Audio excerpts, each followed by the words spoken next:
en tant qu'homme d'affaires, Elon Musk, il a plutôt un bon bilan, non? Ah oui, vous avez vu son statut d'homme quasiment le plus riche du monde, c'est qu'a priori, il a dû réussir deux, trois choses dans sa vie. Mais je reprends à mon compte la question de ma consoeur Bertie Bayard ce matin dans le Figaro.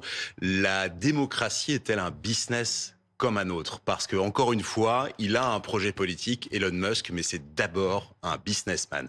Et il avait énormément d'envie de retour sur investissement. Je vais vous en donner un, notamment, c'est sur l'espace, évidemment, SpaceX. Il avait dit, il y a quelques mois, sur son propre réseau X, la Lune, on l'a déjà fait, moi, ce qui compte, c'est Mars. Sauf que ça fait des années que la NASA, qui est une agence fédérale, eh bien, met des milliards de dollars et surtout des centaines et des centaines de scientifiques sur un retour sur la Lune. Si vous avez un entrepreneur, un chef d'entreprise qui dit on arrête tout ça, on passe à autre chose. Et d'ailleurs, il a estimé qu'il devait mettre des hommes à lui dans le Pentagone, c'est-à-dire le département de la défense. Ça pose un certain nombre de problèmes. J'ai juste d'ailleurs une précision, vous voyez, au ministère de l'efficacité. Et là, le diable se cache dans les détails. Il ne sera pas dans l'administration Trump. Il est dans une espèce de petite commission à côté qui n'a pas besoin d'être adoubée par le Congrès, même si le Sénat, la Chambre des représentants, seront totalement trumpistes. Donc c'est une mission qui doit durer jusqu'au 4 juillet 2026 pour les 250 ans de la démocratie américaine. Et donc il est à côté. Donc les conflits d'intérêts, les trafics d'influence, tout ça, ça peut passer de l'autre côté, je dirais.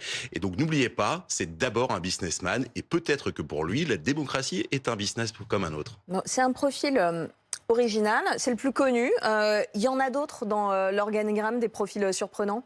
Oui, alors surprenant, oui et non, en fait. Les noms, vous ne les connaissez sans doute pas, mais les profils, en fait, ils sont préparés depuis certains plusieurs mois. Dans toute cette zone-là, vous avez notamment certains ou certaines qui se destinaient à être colistiers de Donald Trump. Vous avez aussi, par exemple, alors on va prendre, il y a Elon Musk, ensuite il y a un ancien candidat à la primaire que je passe, Suzy Wiles, qui aura vraiment le rôle de chef de cabinet.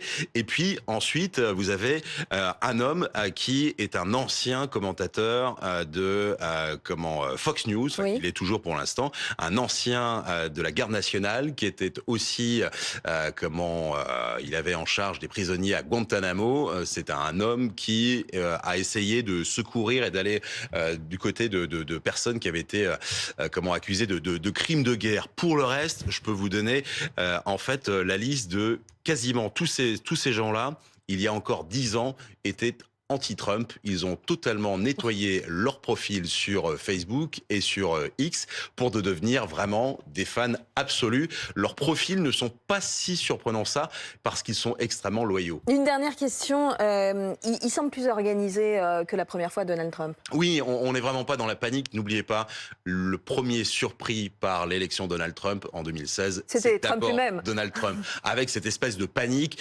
des patrons de la communication qui changent au bout de 15 jours, des gens qui se disent non, le boulot est beaucoup trop chaotique pour moi. Là, ça fait des mois que ces gens-là se préparent à venir dans l'administration. Ça fait une semaine que vous avez un défilé incessant de républicains qui viennent toquer à la porte de Mar-a-Lago pour dire écoutez, moi je suis venu avec mon CV, je suis prêt à travailler. Et on a l'impression que même si c'est radical, il n'y a rien de surprenant. Et c'est d'ailleurs pour ça qu'une majorité des Américains ont voté. Il ne faut pas l'oublier.